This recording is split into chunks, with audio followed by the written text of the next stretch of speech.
welcome to SME TV. This is our Let's Talk panel segment. And of course, I'm your host, Angela Vithulkas.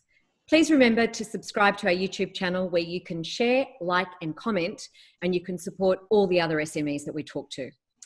Now, video killed the radio star. Yes, it's a cheesy start to the panel, but it's appropriate, I think.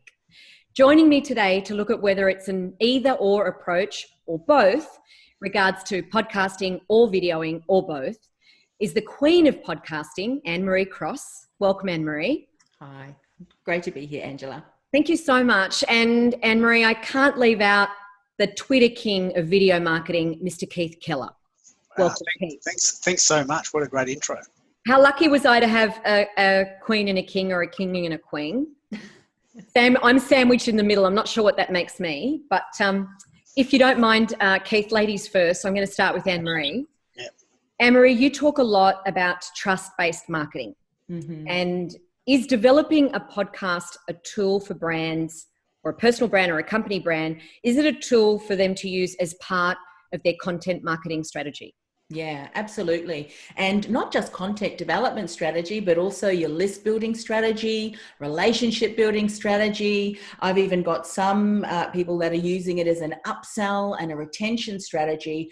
Podcasting is a method by which you can communicate your message, your brand, as well as build real deep relationships with people. Because when they're subscribed to your show and you're building that know, like, and trust, they want to hang out with you, and a podcast is a great way to do that. So you would have come across in all these years, Anne-Marie, that you've been not only doing podcasting, but teaching, coaching, mentoring, and developing for other people. Yes. You would have come across, I'm sure, I'm going to say thousands, I don't think I'm overstating it, of people who go, oh, I want to do a podcast. Mm-hmm. I want to have my own podcast. Yes. And they often don't think a lot further than that. Oh, absolutely. The first question I'm often asked is, where do I start and what technology do I use? And to which I say, look, you need to get really clear on your message before you worry about the make and model of the microphone. Yep. Because you cannot mix and edit compelling content that is going to convert, that's going to engage and build know, like, and trust from fluff and banter. And as we know now, there are so many more podcasts being added to this podcast space. I believe a while ago there was about 900,000 shows on Apple. I'm sure that is well over 1 million now, but unfortunately many of them are only going to have a short lifespan, if at all, because they really haven't thought about strategy, really haven't thought about message. No. So they're just adding to the noise. It's a noisy world on a good day, but add in a global pandemic and we've suddenly created a lot more noise. That's right, King Keith. Keith, you're the conqueror of Twitter, and you believe that video marketing in regards to Twitter is amazing. Why? Okay, so the big challenge with YouTube, which everyone's heard of, and everyone's probably got a video on YouTube or got a YouTube channel. The big challenge with YouTube is it's extraordinarily difficult to get people to watch it. So I know hundreds of people who have 20, 30 views on their video. They go to all this trouble. They get a studio. They pay people to bring in an HD camera, and they do this video editing that'll knock your socks off. They put it on YouTube and they get 50 views. Now that must be debilitating.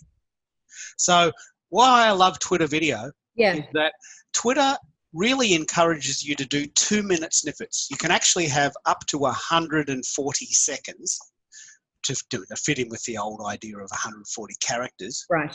So it's very Twitter. So it's 2 minutes, 20 seconds max. Now that means that your mind is thinking in 2-minute blocks, which means that chances are you're going to get a lot more views. And I know for sure that my Twitter videos of my YouTube interviews sometimes perform 10 times better, because what I've done, and I love doing this, is I take a small snippet, the highlights. Yep. I'll just say this interview, which might go for 20 minutes. Yes. I might take 10 2-minute snippets from that and leak them out as tweets. And each of those tweets might get 1,000 views. One happened this week, and they link back to the longer video. So talking about Anne-Marie's strategy idea. So when you mention that though, what's the call to action? if you're putting a video on Twitter or a snippet on Twitter, what's the call to action? Yeah, how do you manage that? So I'll give you two really good examples that fit perfectly with today's theme. And Anne-Marie, if you disagree with him, you should jump in and say. That's right. Well, please. Lots of fluff and banter. So the idea of Twitter is that it's a teaser, like we were just chatting about the latest Tom Hanks movie. Yep. Now, if you hadn't seen that before and you wanted to see the trailer, which goes 2 minutes, yep, you can say, actually, that's a really cool movie. I think I'll watch the longer thing. Click here and watch the whole movie. Right. So what you would do on Twitter is you would say, here's a bit of a taste of my interview today, but if you want to see the whole thing, click the link below. Right? Now, I know for sure this works because I've done dozens of examples where I've taken 2-minute snippets, which themselves have probably got 1,000 views, but collectively have fed people to the video, which might collectively get 100,000 views on YouTube. But this is extraordinarily difficult to do. I want to come back to that. It is extraordinary. Everything is extraordinarily hard to do online. It's not like you just, stick a... We're not all like the 5-year-old that plays with his toys online and he's got that YouTube following and millions of downloads. Yeah, to watch a kid play with Lego.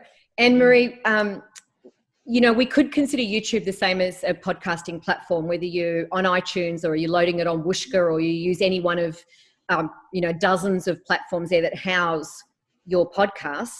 Just because you put it somewhere, like everybody is so entrenched in, put it on iTunes. Anyone can put anything on iTunes. It doesn't automatically mean, a bit like what Keith mentioned with YouTube, you can put it on iTunes. It doesn't mean anyone's going to listen. Yeah, so true. Well, and that's one of the key reasons why before you even press record, you've got to do your due diligence. You've got to do, I always say, start with the end in mind. Yep. What is the reason that you're starting this podcast? Because if you are wanting to position yourself as an authority, and many of my clients are already specialists, yes, they really want to elevate their thought leadership because they've got, many, many years of experience and knowledge. And so you've got to put yourself in your shoes or, in the headphones of your ideal client. What content are they looking for?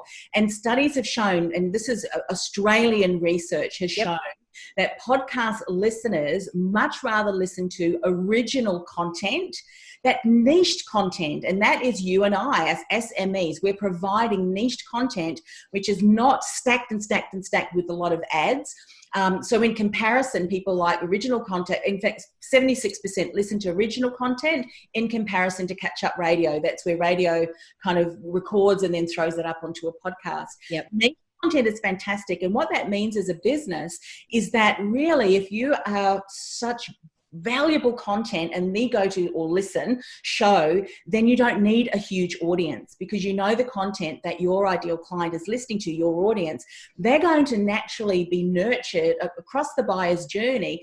And then when there is a call to action that invites them to come on your list, or if you've got a workshop coming up or whatever it is in your strategy, they're more likely then to take that action because they've been part of your world. And so that's where you really got to get clear on who's my ideal client, what are they interested in, and what's the overall outcome that we want from our podcast, and then you reverse engineer your strategy. So Keith, dialing it back or going back to what you were talking about with the snippet, and Anne-Marie, all three of us are avid LinkedIn people as well.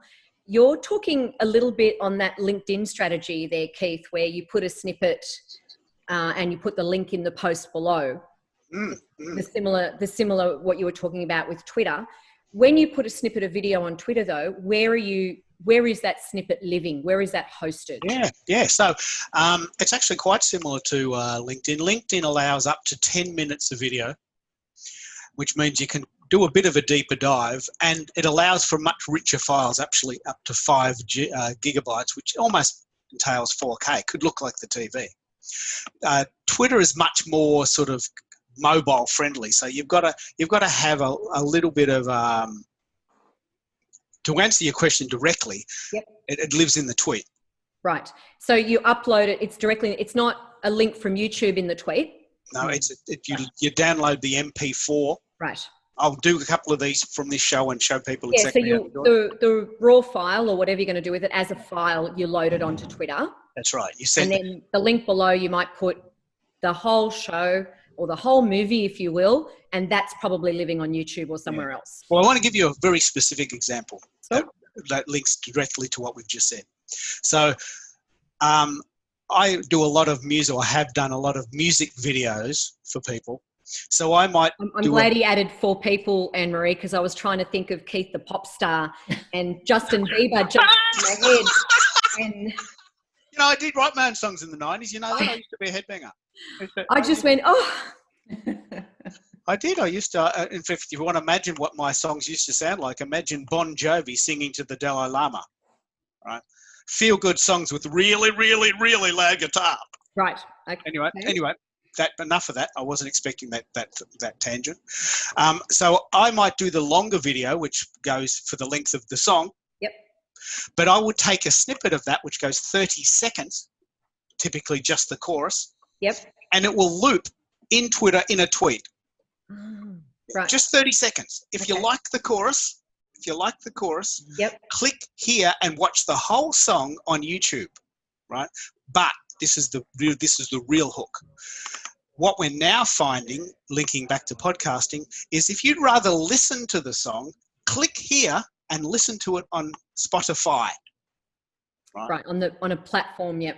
Yeah. So in several instances, we have had 100,000 views of a YouTube video, and more importantly now, 100,000 listens of a song on Spotify. Now, that's almost inconceivable to do on your own. Yes. So by having these little teasers, exactly like the Tom Hanks movie, you haven't seen the movie yet, you watch it. Actually, I think I'll watch that tonight.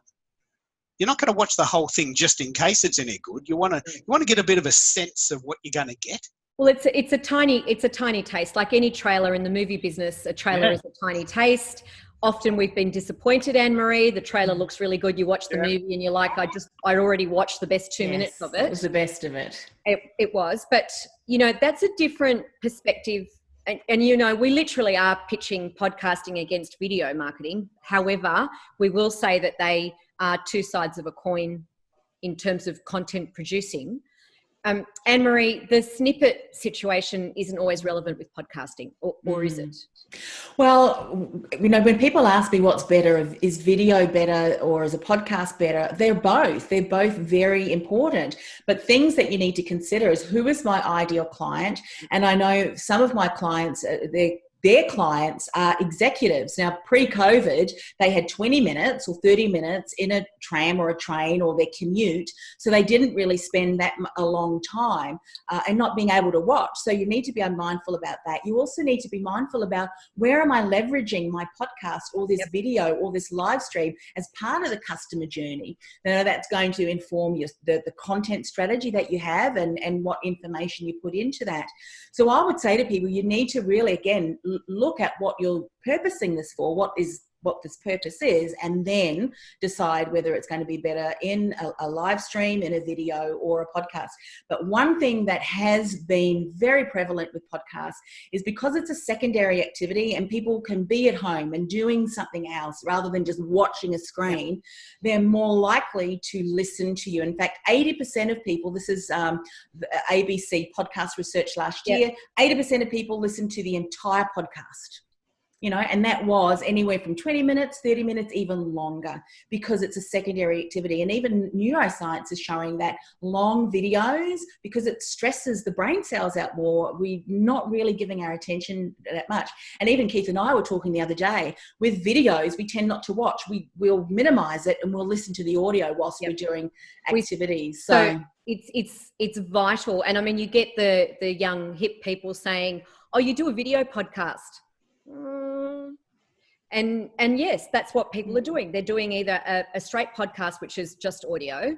They're doing a video podcast, which is filming people doing a podcast. And then, of course, there's video like what we might be doing here. And I flip that and rip the audio from this to make it a podcast and churn the content in a different way, because like you said, Anne-Marie, different people in different markets are going to listen or watch me differently in what we're presenting here.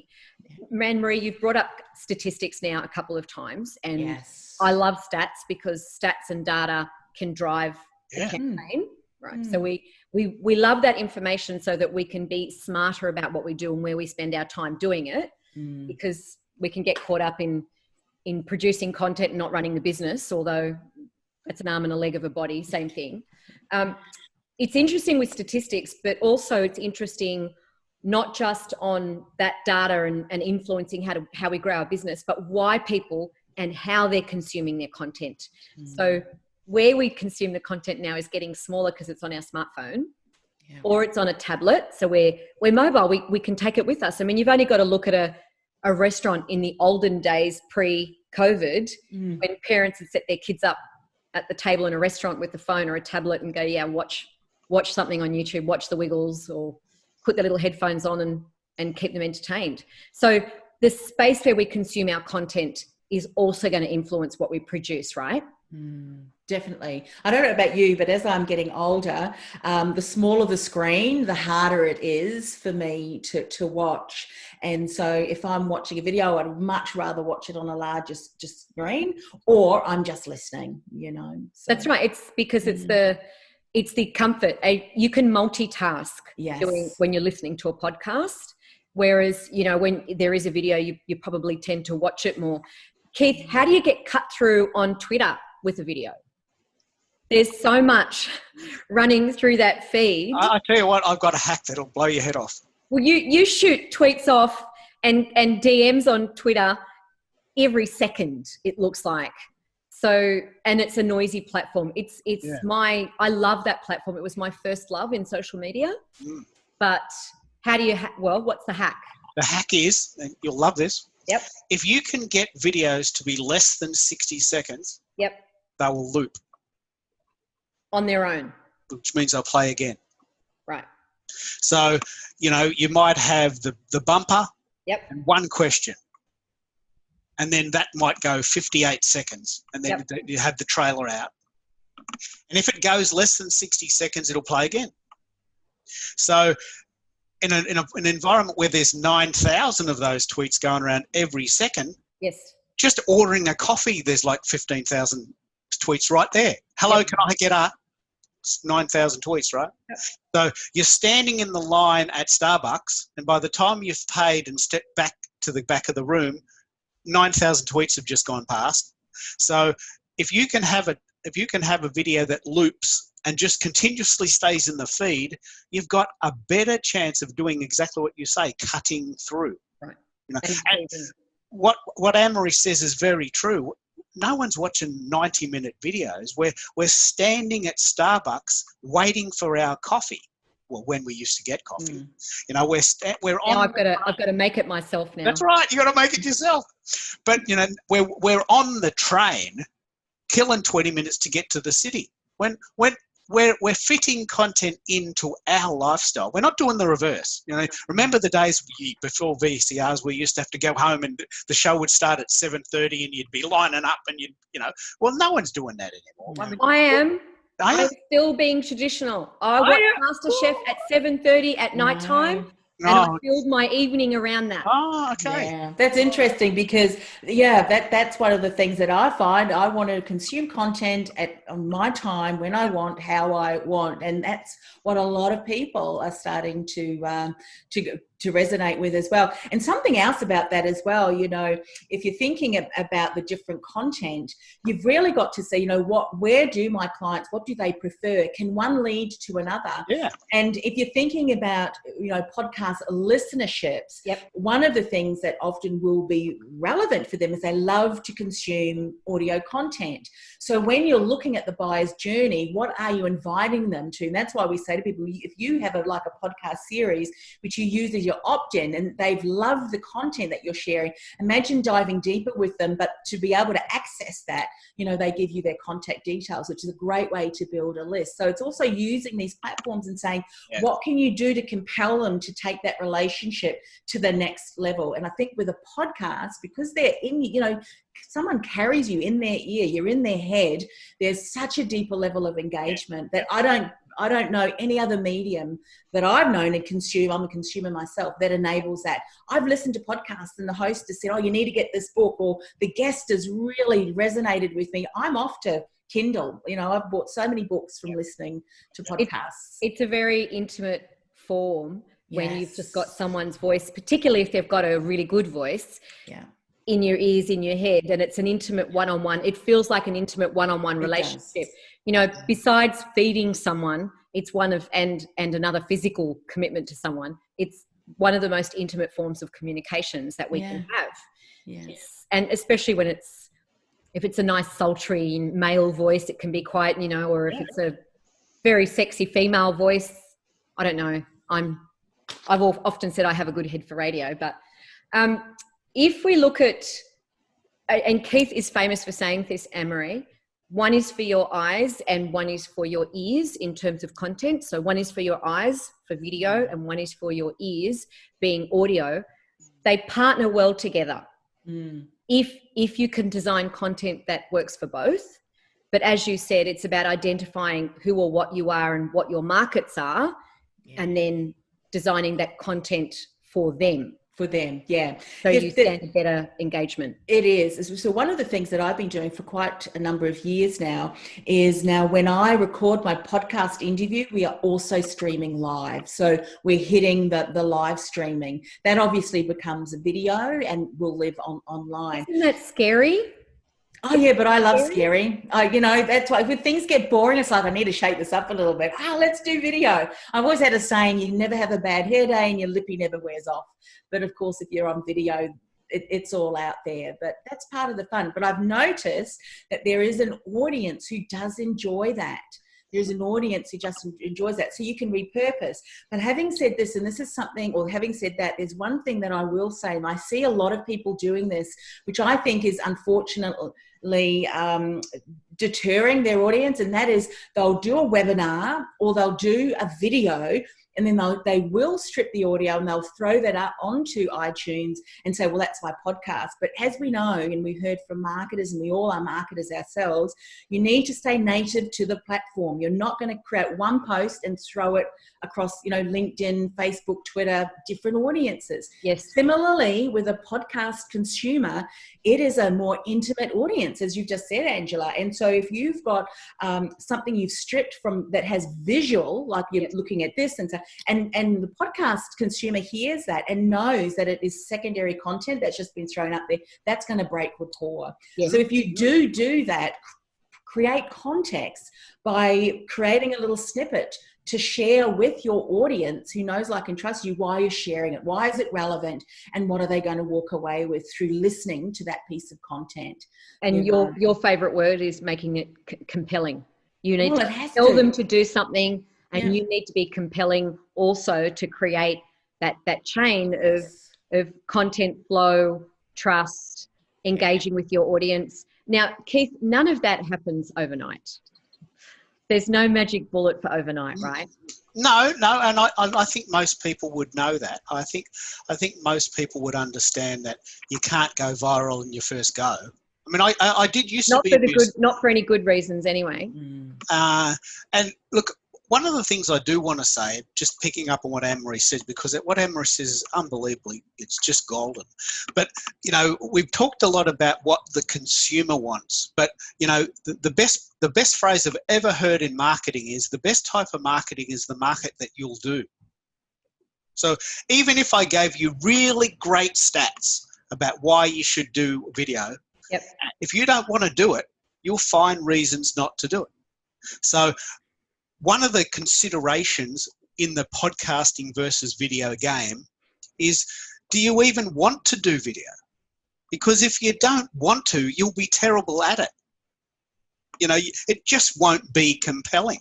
It's very confronting when you do video, and it's like most professions, Anne-Marie. Some people think they look or sound better than what they do, and it can be an unfortunate circumstance that then impacts on their brand and their message. So they may have a great brand, they may have a great product, they may have been doing everything right, and then suddenly they get this idea, I should do my videos, or I should do a podcast series and they're not quite compelling, that's putting it nicely, in those areas. In those instances, Anne-Marie, what should people do? Should they seek professionals to help them along their way in developing a podcast, but perhaps co-hosting it with someone who can direct it better? Or, you know, Keith, having more than one person on a screen is often more compelling, unless it's, you know, confessions of someone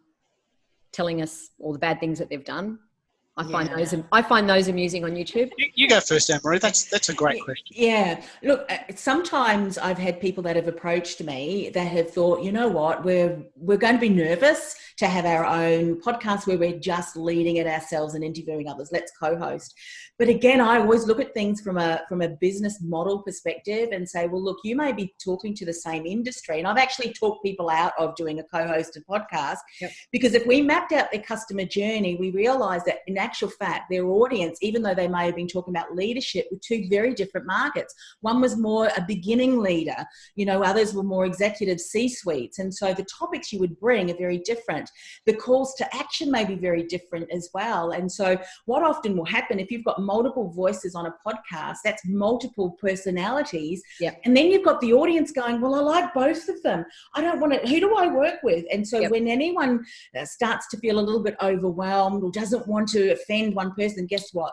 They'll do nothing. And so you've got to consider it. Yes, we're creating this piece of content, but what next? Now, if you're doing it for a hobby and you're doing it to go viral and you're doing it for the downloads, fantastic. But if you want to monetize, and I think many SMEs, there has to be an ROI to that.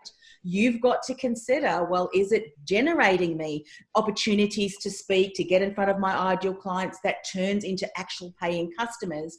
Because if it's not, and you're setting it up in a way that it's going to take a lot longer, unless you've got a larger budget, it will take a lot longer, if at all, you know. So Keith, we have been talking about video as well as podcasting, and you love doing videos for Twitter and around Twitter. But you're also doing a new series called Live Streaming Decoded. Now, I have watched a few and learnt something. I'm very grateful to that. But give us a quick synopsis on what that's all about. Yeah, so live streaming is a thing. Yes, it is a thing. And and what I mean by it's a thing, it's a trend. You can see right at the moment, there's a big shadow on me now. This is live streaming. I'm live in my studio and the sun is setting. So live streaming is a trend for exactly the reasons Anne-Marie talks about. And I'll give you the exact synopsis. I could go to Fiverr and I could pay someone $5 to write me a 1,000-word article, and it would look great and it would sound great and the flash score would be terrific, and I didn't even have to write it. And I could put that on my website and people could think that I know what I'm talking about. And I haven't even written the article. But with podcasting and with video, I am myself. And I have to be here. And with live streaming, you just take that up a notch. The sun is setting. I can't change that. This is what you get. The good, the bad, the ugly, which is very, very relevant for video. It happens. That's right. And because it is so live and because it is so real, there is a sort of a trend to dig it. Hey, that's Keith. It's really him. But what about Anne-Marie if you only get 5 people watching live? Yes. You know what?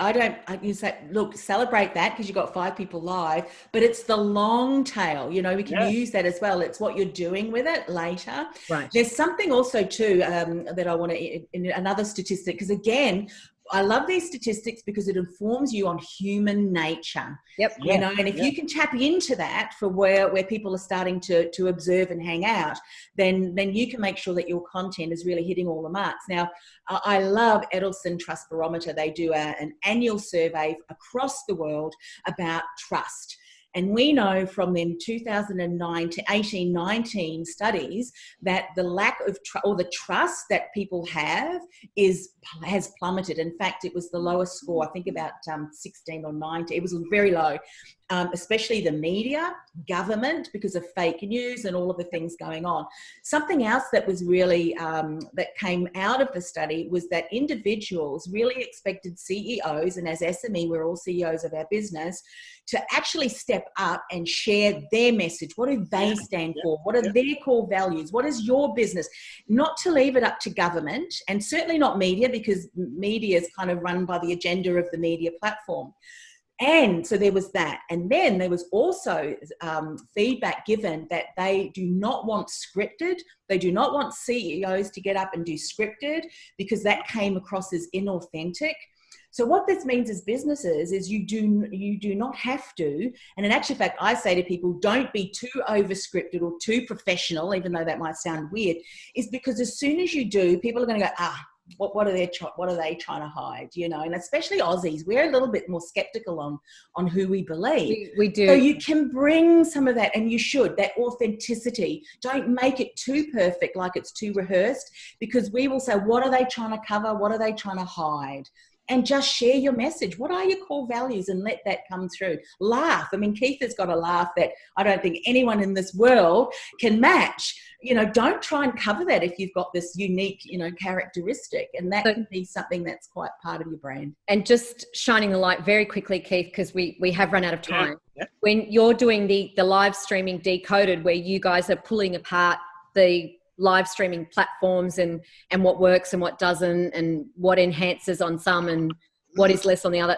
But to cut a long story short, there's no perfect platform, right? Well, we're pulling apart all the different ones, and this week we're pulling apart a site we've never used before.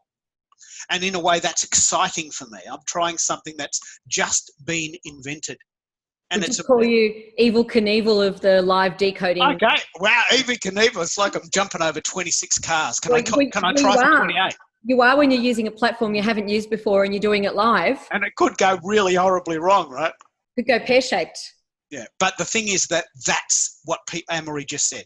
Yep. We don't want someone to stand up and say, look, I've written this really cool report and I've done all the stats and I've prepped in the toilet and I've been talking about this for like all day.